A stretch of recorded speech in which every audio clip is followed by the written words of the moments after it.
大家好，我是夏妈，今天分享一个火腿花卷的做法，非常的蓬松暄软，可以湿着吃，特别方便。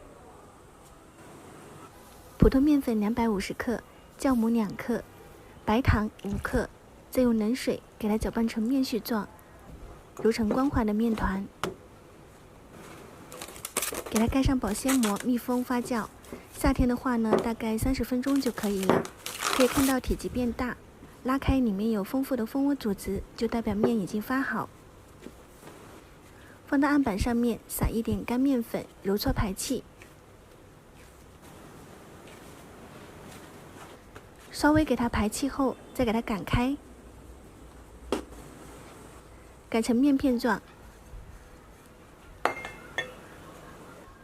在上面刷上一层食用油，撒一点食用盐，再来一点点椒盐，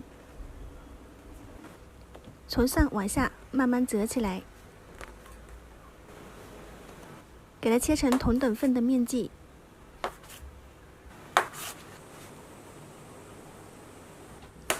切一点火腿放到中间，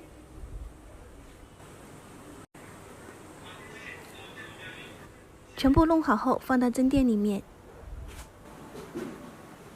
盖上盖子2次发酵20分钟。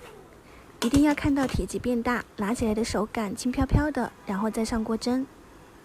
这里水开后放进去蒸10分钟，焖3分钟就可以了。可以看到非常的蓬松暄软。这个做法呢非常的简单，孩子吃起来也特别的方便有趣，一边撕一边拉，特别好玩。喜欢的朋友呢可以在家里面试一下。感谢您的观看，我们下期再见。